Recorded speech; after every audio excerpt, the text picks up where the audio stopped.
오늘 우리가 나눌 하나님의 말씀은 마태복음 16장 13절에서 20절 말씀까지입니다. 하나님의 말씀을 봉독해 올리겠습니다. 예수께서 빌립보 가이사랴 지방에 이르러 제자들에게 물어 이르시되 사람들이 인자를 누구라 하느냐 이르되 더러는 세례 요한 더러는 엘리야 어떤 이는 예레미야나 선지자 중에 하나라 하나이다. 이르시되 너희는 나를 누구라 하느냐 시몬 베드로가 대답하여 이르되 주는 그리스도시요 살아계신 하나님의 아들이시니이다. 예수께서 대답하여 이르시되 바요나 시몬아 내가 복이 있도다. 이를 내게 알게 한 이는 혈육이 아니요 하늘에 계신 내 아버지시니라. 또 내가 내게 이르노니 너는 베드로라. 내가 이 반석 위에 내 교회를 세우리니 음부의 권세가 이기지 못하리라.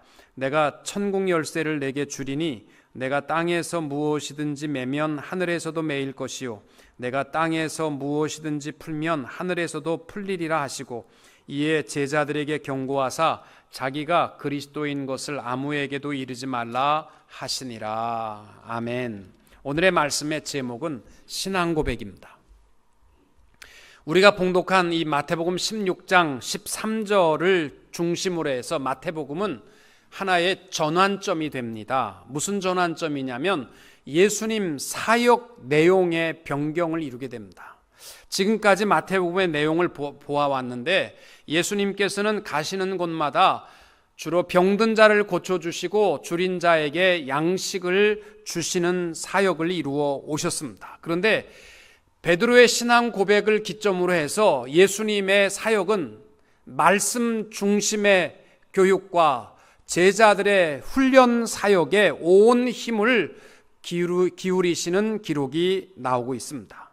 또 지금까지는 예수님께서 가시는 곳마다 병자를 고쳐주시고 또 먹을 것을 주시고 하니까 인기가 사람들이 어디를 가든지 인산인해를 이루고 예수님의 인기가 극도로 올라가다가 이제 예수님께서 말씀 사역을 중심으로 하게 될 때에 그리고 예수님의 십자가의 고난을 얘기하게 될 때에 예수님의 인기는 급속도로 하향세를 이루게 되는 것을 볼 수 있습니다. 신학자들은 그래서 예수님의 이 병고침과 또 말씀 중심의 사역을 어떻게 비유하냐면 우리의 영혼을 치유하는 약의 비유를 해서 말합니다. 마치 약이라는 것이 안에는 굉장히 쓰지만 단 것으로 코팅해 놓았습니다. 병자를 고쳐주시고 먹을 것을 주시고 한 것은 약의 단 부분이지만은 이제는 그 말씀 중심, 이제는 우리의 심령에 자극을 주고 쪼갰을 주는 이러한 말씀의 쓴맛이 우리의 영혼을 치료하고 우리의 죄로부터 자유함을 이룰 수 있는 치유, 영적 치유의 능력이 하나님의 말씀을 통해서 이루어지게 된다라는 것입니다. 여러분, 예수님께서 병 고쳐주시고 먹을 것을 주시고 그래서 우리 기독교가 예수 믿으면 건강하고 풍성한 삶을 살아간다고 말한다면 마치 약의 껍질만 빨아먹고 버리는 중요한 약을 버리는 것과 같을 뿐입니다.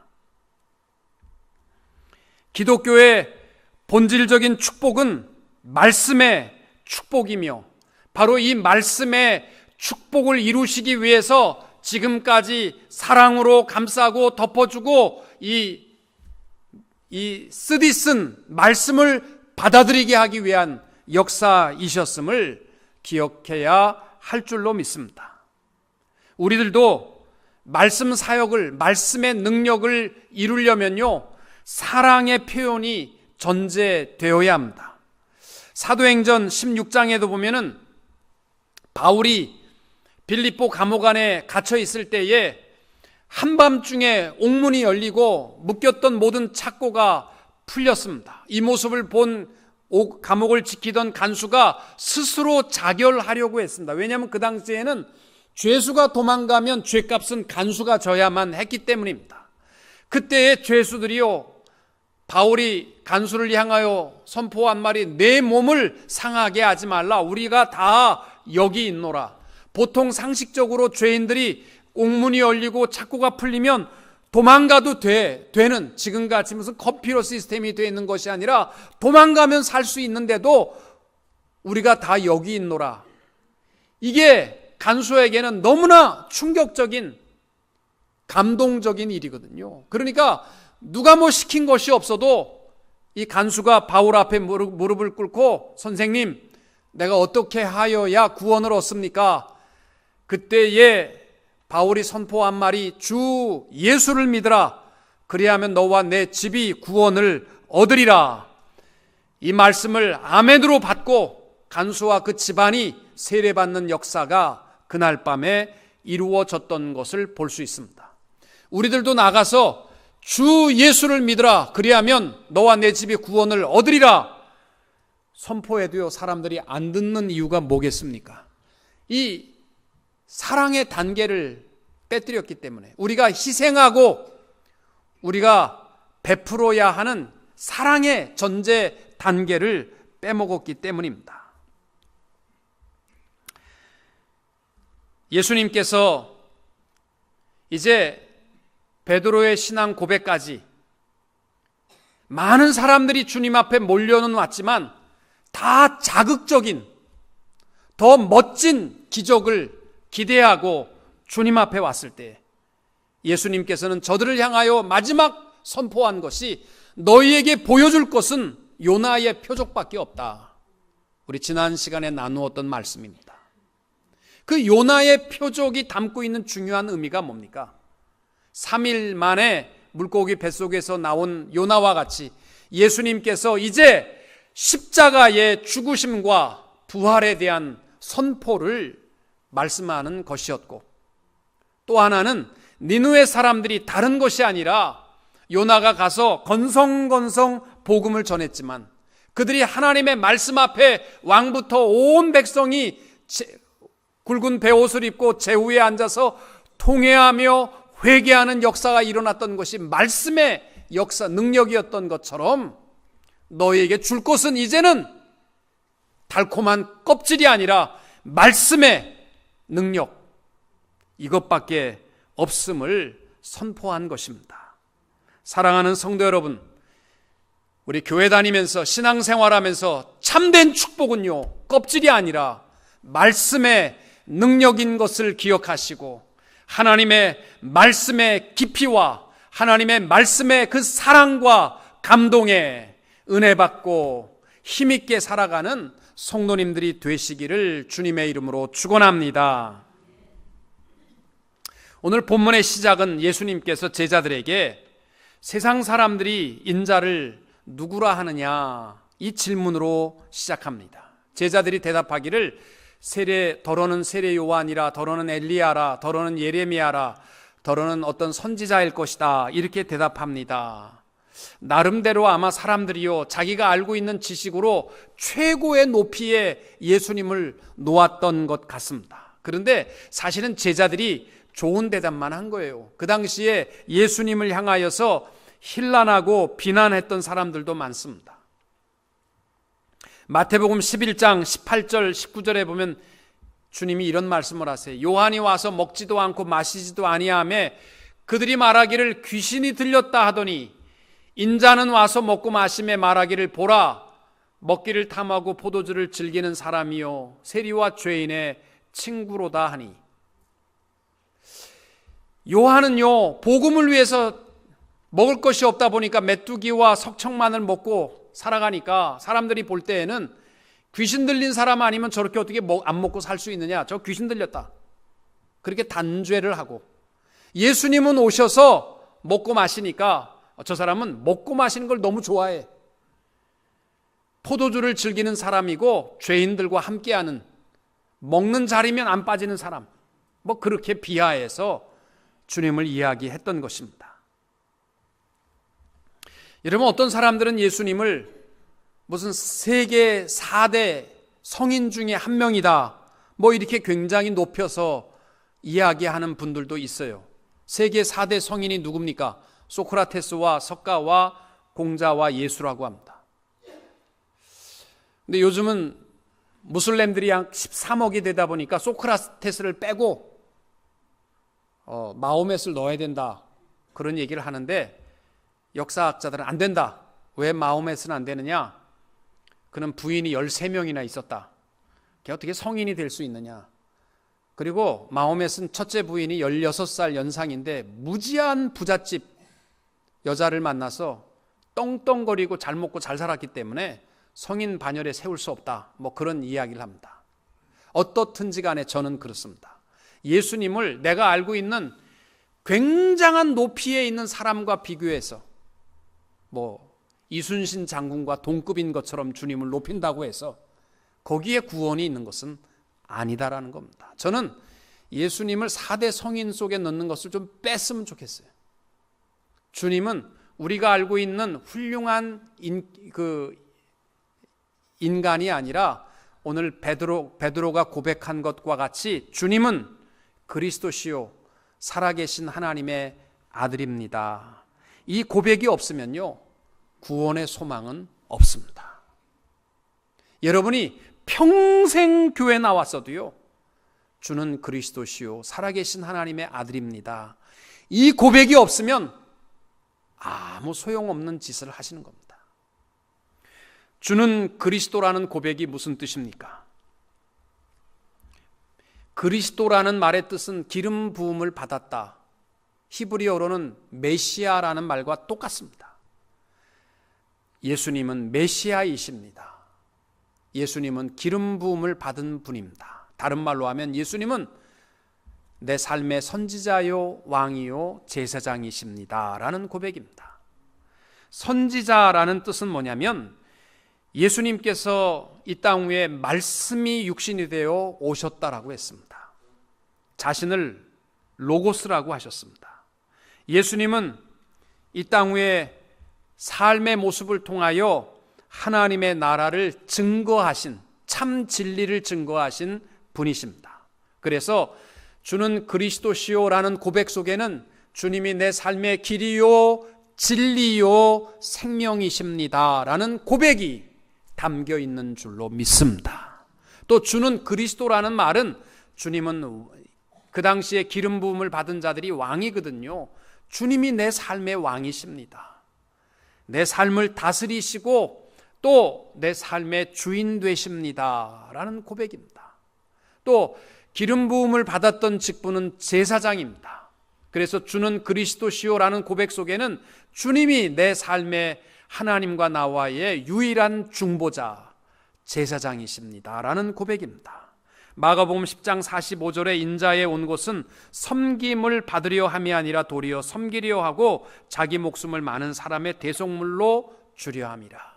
몸으로 제물이 되어주신 하나님과 우리 사이의 유일한 중보자, 제사장이신 것을 고백할 수 있게 되시기 바랍니다. 또 주님은 하나님의 아들이십니다. 이 고백 속에는 다른 말로 하면 인간이 아니라 하나님이십니다 라는 고백입니다. 사랑하는 성도 여러분, 여러분들이 교회 나와서 안 듣는 것보다 예수님 좋은 말씀 듣는 게 좋고 또 훌륭하신 분이니까 그분을 바라보면 좋고, 이 정도의 신앙이라면 여러분 구원의 축복, 영원한 천국에 들어갈 수 있는 축복은 없습니다. 베드로와 같이 주는 그리스도시요 살아계신 하나님의 아들입니다 라는 것이 우리의 지식이 아니라 우리의 중심의 고백이 될 수 있기를 축복합니다. 그러면 이 고백에 대해서 예수님께서 뭐라고 말씀하셨냐면 17절에 보시면은 예수께서 대답하여 이르시되 바요나 시몬아 내가 복이 있도다. 이를 내게 알게 한 이는 혈육이 아니요 하늘에 계신 내 아버지시니라. 이 굉장히 중요한 예수님의 선포입니다. 베드로가 이 신앙 고백을 한 것에 대해서 너 참 똑똑하다, 너 진짜 진리를 깨달았구나, 그 얘기가 아니고 베드로야, 이 신앙 고백을 정확하게 고백할 수 있는 것은 네가 한 게 아니라 하나님께서 너로 하여금 알게 하셨다. 이렇게 말씀하셨습니다. 이 말은 다른 말로 하면 인간의 지식으로는, 우리의 지혜로는 이 신앙 고백, 주님을 깨달을 방법이 없고, 아무리 머리 좋아도 우리의 지혜로 하나님을 깨달을 수 없고, 하나님의 선물, 하나님의 축복으로 우리가 주가 그리스도이심을 깨닫게 되는 줄로 믿으시기 바랍니다. 하나님께서는 우리에게 이 신앙 고백을 옛다 여기 너 해라, 그렇게 지식을 주신 것이 아니라 독생자를 아낌없이 우리에게 주심으로 말미암아, 에베소서에서 바울이 고백하는 말이 뭡니까? 너희는 그 은혜에 의하여 믿음으로 말미암아 구원을 받았으니 이것은 너희에게서 난 것이 아니요 하나님의 선물이라고 말합니다. 여러분, 헬라어로 익투스라는 단어가 있습니다. 들어보셨습니까? 익투스. 익투스라는 말의 뜻은 물고기라는 뜻입니다. 초대교회, 그러니까 주후 60년대 64년부터 해서 약 250년 동안 로마가 기독교에 대해서 엄청나게 박해했습니다. 그래서 예수 믿었다가 붙잡히게 되면 사자밥이 되고 화형에 처하고 또 노예로 붙잡아서 썼습니다. 그래서 예수 믿는 사람들이 다 도망을 갔는데 그 중에 믿는 자들이 제일 많이 도망갔던 곳이 카타콤, 말이 좋은 말이지 무덤 속으로 숨었습니다. 이스라엘을 가게 되면은 그 땅이 석회석으로 되어 있기 때문에 동굴이 굉장히 많습니다. 그런데 자연 동굴이죠. 들어가게 되면 조그만 동굴이 아니고요, 사방으로 구멍이 나 있어요. 그래서 이 카타콤 지하 동굴에 시신을 갖다가 넣어놨는데 잘못 들어가게 되면요, 나오는 출구를 찾을 수 없었던 예가 많이 있을 만큼 굉장히 복잡한 구조를 이루고 있습니다. 여러분, 그 종류 동굴에 가보셨죠? 그러한 뜻이에요. 그 카타콤이라는 것이 그런 데다가 시신을 넣어놨는데 예수 믿는 사람들이, 로마 사람들이, 군인들이 찾을 수 없을 만큼 카타콤 깊숙이 들어가 숨었습니다. 그러면 예수 믿는 사람들이 오면 그곳을 어떻게 찾아오겠어요? 못 찾아오죠. 그래서 찾아올 수 있도록 표시해 놓은 게 뭐냐면 물고기였어요. 익투스입니다. 익투스. 그 당시에 많은 사람들이 사회생활에서 예수 믿는다는 것을 표현을 못하고 나 예수 믿습니다라는 표현이 뭐냐면요, 땅바닥에 물고기를 그린다든지 내 몸에 물고기 형상을 차고 다닌다든지, 이러한 모습이 세상 사람들은 모르지만 예수 믿는 사람들은 당신도 예수의 사람이구나, 이 표시가 바로 이 물고기였어요. 자동차 뒤에 붙어있는 저 익투스라는 그 헬라어가 바로 그 이야기입니다. 왜 익투스 물고기를 썼냐면요, 다른 게 아니에요. 바로 이 베드로의 신앙 고백이 익투스예요. 어떻게 익투스냐면요, 주는 그리스도시요 살아계신 하나님의 아들입니다라는 이 고백의 단어, 5개 단어의 맨 앞에 있는 알파벳을 쭉 모아서 표현된 것이 뭐냐면 익투스라는 말이에요. 예수스, 크리스토스, 데오스, 피오스, 소테리아스. 예수는 그리스도시요 하나님의 아들이시고 주님이십니다. 바로 이 베드로의 신앙 고백의 첫 알파벳을 모아서 익투스라는 표현을 썼던 것입니다. 여러분, 초대교회 성도들은 다른 게 아니라, 내가 예수 믿는 사람이라는 표현은 다른 게 아니라 주는 그리스도시요 살아계신 하나님의 아들입니다라는 신앙 고백을 가진 사람들이 바로 나는 예수 믿는 사람이라는 것을 고백했던 것입니다. 여러분, 오늘 이 익투스라는 신앙 고백을 통해서 우리가 분명히 알아야 할 것이 있습니다. 첫째는 내가 정말 천국에 갈까? 내 삶을 보면은 부끄러운 것들로 가득한데 이렇게 살다가 내가 천국 가겠나? 그거는요, 행위로 가는 것이 아니고요, 내 지식이 아니라 내 마음 중심에 그래, 주님은 그리스도시요 살아계신 하나님의 아들입니다. 이 고백이 우리 중심에 있으면 우리는 천국에 들어가는 특권을 누리게 된 줄로 믿습니다. 또 하나는 내 안에 성령님이 계시나, 내가 정말 하나님의 자녀 맞나, 내가 교회만 왔다 갔다 하는 사람은 아닐까 두려워하는 사람들이 많아요. 다른 게 아니고 내가 주는 그리스도시요 살아계신 하나님의 아들입니다라고 고백할 수 있는 것은 우리 인간의 능력으로는 할 수 없다. 이거는 하나님께서 자녀 삼으시고 성령 하나님께서 그 마음에 역사하시는 자만이 고백할 수 있는 이 신앙 고백인 것을 기억하십시오. 내 마음에 이 신앙 고백이 있으면 내 삶이 좀 부끄러워도 분명한 것은 성령 하나님이 내 안에 계시고 나를 붙들고 계시다라는 사실을 확증할 수 있게 되시기를 축복합니다. 마지막으로 예수님께서 베드로의 신앙 고백 위에 주신 선물이 두 가지입니다. 18절과 19절에 보시면은 또 내가 네게 이르노니 너는 베드로라, 내가 이 반석 위에 내 교회를 세우리니 음부의 권세가 이기지 못하리라. 내가 천국 열쇠를 내게 주리니 내가 땅에서 무엇이든지 매면 하늘에서도 매일 것이요 내가 땅에서 무엇이든지 풀면 하늘에서도 풀리리라. 여기에 대해서 로만 캐톨릭은요 오해했습니다. 베드로라는 인물 위에 교회를 세우셨고 베드로에게 천국 열쇠를 주셨다라고 해석을 했습니다. 그래서 베드로를 일대 교황이라고 여기면서 베드로, 그러니까 교황의 범위에서 벗어난 교회는 교회도 아니다, 그렇게 해석합니다. 그러니까 우리 개신교회는 교회도 아니고 우리는 교황을 안 믿습니다. 근데 그들은 교황이 그 위에 하나님께서 교회를 세우셨다라고 믿습니다. 그리고 또 하나가 천국 열쇠를 교황에게 줬다. 그러니까 교황은 천국을 들어가게도 할 수 있고 못 들어가게도 할 수 있다. 이 말은 다른 말로 하면 죄도 용서해 줄 수 있고 용서 안 해줄 수도 있다. 그래서 중세에 만들어낸 게 뭐냐면 면죄부 판매 아닙니까? 면죄부만 사면 교황이 용서해 주는 거잖아요. 이러한 큰 실수를 범했던 것이 뭐냐면 베드로 위에 교회를 세웠고 베드로에게 천국 열쇠를 주었다라고 해석했기 때문입니다.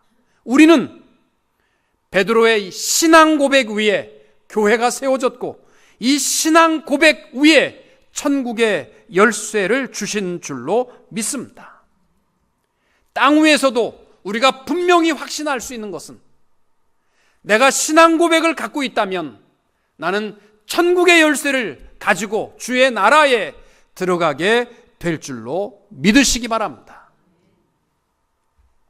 천국 열쇠가 갖고 있는 중요한 의미는 뭘까요? 첫째는 천국에 들어가는 특권입니다.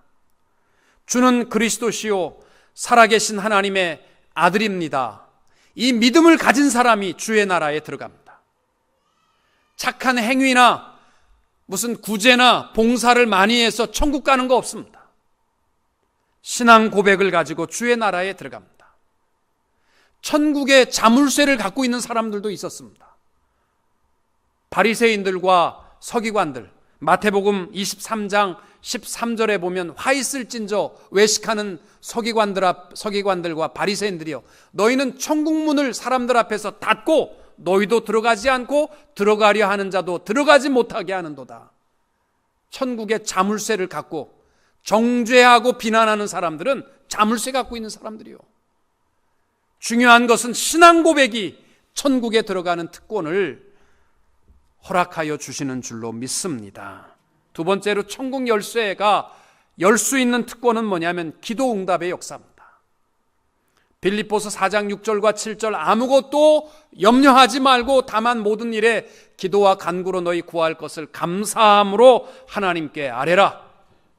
여러분, 하나님께서 열어주신다는 거예요. 기도하면 하나님이 열어주실 줄로 믿습니다. 역대하 7장 13절에도 내 이름으로 일컫는 내 백성이 그들의 악한 길에서 떠나 스스로 낮추고 기도하여 내 얼굴을 찾으면 내가 하늘에서 들으마, 땅 위에서 열면 하늘에서 열리는 것은 기도의 역사입니다. 이 천국 열쇠를 우리에게 주신 줄로 믿습니다. 또 하나는 축복권입니다. 이 땅 위에서 우리가 축복하면 하나님이 들으시고 하늘에서 그들을 축복할 것이다. 이것이 하나님의 천국 열쇠의 축복입니다. 민수기 6장 23절 이하에 보면은 하나님께서 제사장 아론과 그 아들들을 세우시면서 너희가 내 이름으로 내 백성을, 내 자손들을 위하여 이렇게 축복해봐라.